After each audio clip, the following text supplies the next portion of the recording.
Recibimos con mucho agrado al doctor Pedro Naranjo, que él es coloproctólogo y que nuevamente está de regreso con nosotros. Doctor, muy buenos días.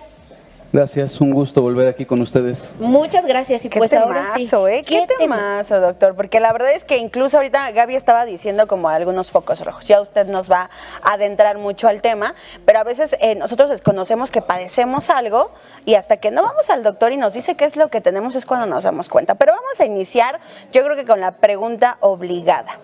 ¿Qué es el síndrome del intestino irritable? ¿Y cómo es que lo empezamos nosotros, no ustedes médicos, sino nosotros lo empezamos a detectar?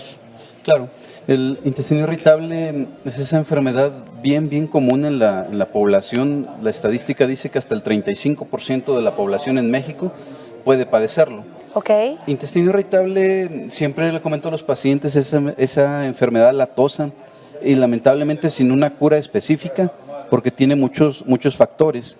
Entonces, ¿qué es? Pues es un trastorno en los intestinos, en el colon, que tiene que ver con el movimiento y la sensibilidad de este intestino grueso, en la que se tiene que descartar antes de dar un diagnóstico que no haya algún trastorno orgánico, como tumor, como inflamación o demás cosas. Entonces, la definición de intestino irritable es un trastorno funcional caracterizado por dolor y distensión abdominal, cuando menos 3 veces por semana en los últimos 3 meses. Ok, voy a decir un término popular, no sé si esté correcto o no, para desmentirlo.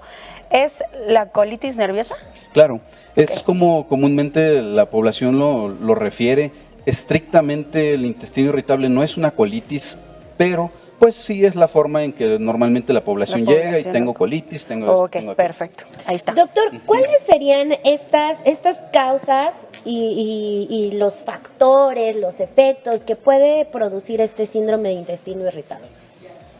Sí, las causas son múltiples. El intestino irritable no es una enfermedad directa, sino que tienen que ver muchos factores. Ok. Estrictamente se dice los principales son 3, y en ellos tiene que ver el componente emocional, tiene que ver ciertos alimentos que producen mayor distensión y tiene que ver una alteración en nuestra microbiota intestinal. ¿Qué es esto? Pues nuestras bacterias que viven dentro de nosotros. Entonces, no es una infección, no es como que da el antibiótico y ya mejora, o no es algo que en 5 días ya se curó, sino más bien que es algo que implica muchos aspectos y radica en eso lo complicado del tratamiento. ¿Qué tan importante es el tema emocional, no? El del estrés, porque a veces lo dejamos pasar sin saber que es un elemento súper fundamental para que nuestro cuerpo estalle en algún momento. Doctor, ya nos dijo como las causas, algunos efectos, pero nosotros cuando vamos al médico y decimos, tenemos colitis, ¿no? Y entonces le decimos al doctor y al médico cuáles son los síntomas que queremos tener. En ese momento muchas personas erróneamente nos automedicamos con estos medicamentos que hasta de forma venta libre. Exactamente, venta libre y de promoción y difusión, pues ya te lo compras. Y entonces se te calma 2-3 días. Eso es, a largo plazo llega a causar peor efecto, o sea, el estarte automedicando con tal de atacar el tema de la colitis que popularmente se dice. Claro, pues como siempre en medicina la automedicación nunca es recomendable. En intestino irritable realmente el mayor problema sería el estar confundiendo otra enfermedad con intestino irritable. ¿Qué debe de tener esa enfermedad para decir no la estamos comparando con otra? ¿O no la estamos confundiendo más bien? Bien, es que ahí tiene que ver mucho, por ejemplo, los grupos de edad. Okay. Por ejemplo, un paciente que empieza con intestino irritable de los 50 en adelante, para mí como especialista es un primer dato decir, tengo que descartar algo más antes de decirle tiene intestino irritable. Ok.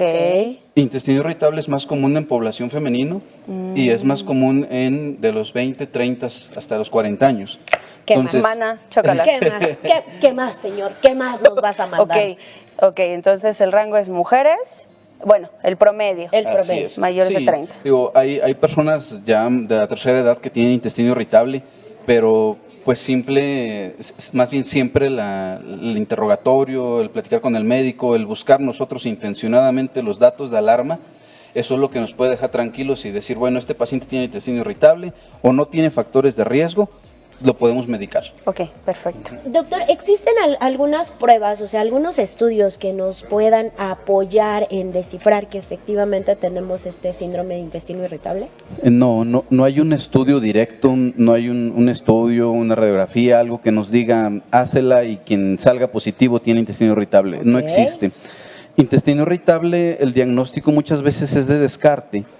En realidad hay asociaciones que se dedican a esto y que nos dan criterios y que nosotros como médicos es identificar, a ver, paciente con dolor y distensión abdominal de predominio vespertino 3 veces por semana en los últimos 3 meses, que se acompaña de diarrea, que se acompaña de estreñimiento o mixto.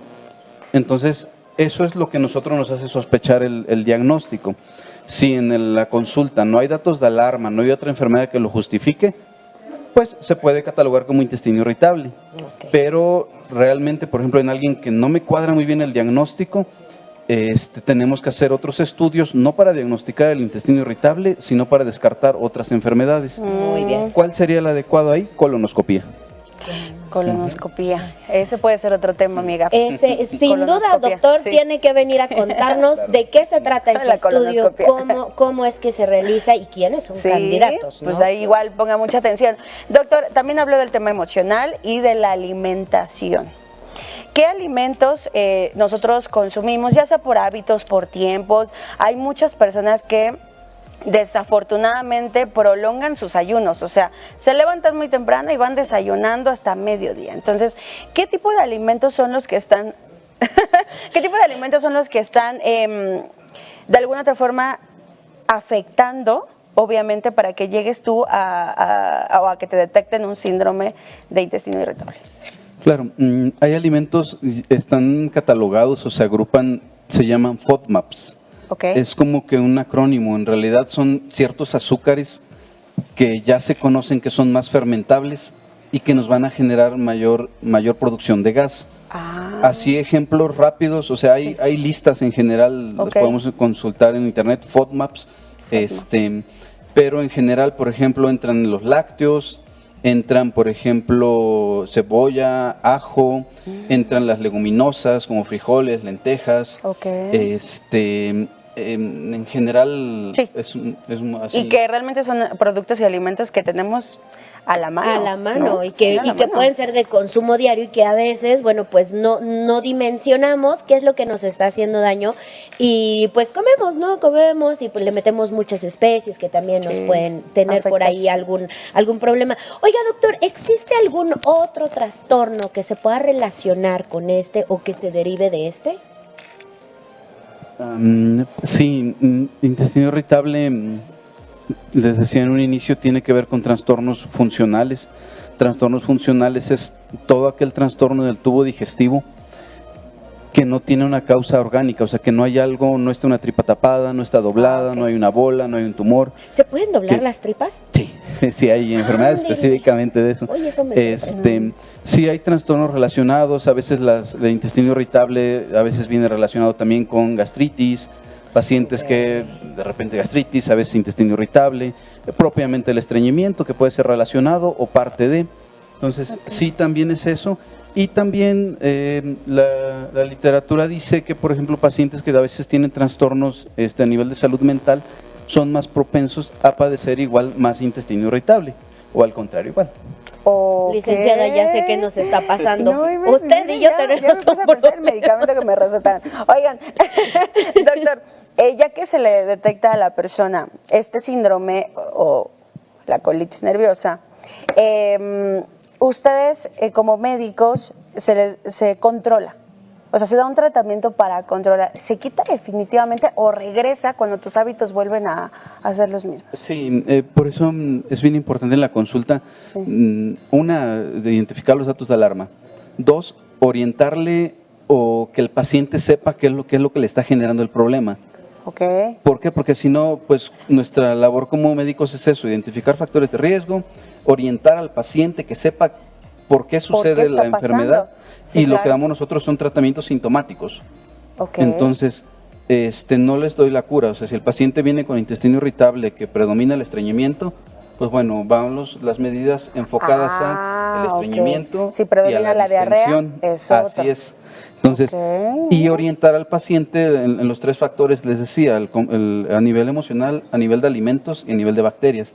Entonces, con eso normalmente mejora el paciente, pero si el paciente no entendió que tiene, no entendió cómo está afectándole esta enfermedad, pues claro que una vez que deje el tratamiento puede volver a tener los síntomas, Sí. si es que obviamente no sigue las indicaciones que se le comentan. Y es que hay que decir la verdad, a veces cuando vamos con los médicos ocultamos información, Sí. ya sea por pena, por regaños, por gastar no tanto en medicamento y ocultamos información y el Y te tratamiento dicen, no funciona. come sano y tú, sí, hay como gente- verduras. ¿Tomas agua? Sí, Sí, claro. Y tomas más Refresco. soda gaseosa que otra cosa, no comes hartas hamburguesas, pero no vamos a hablar de eso.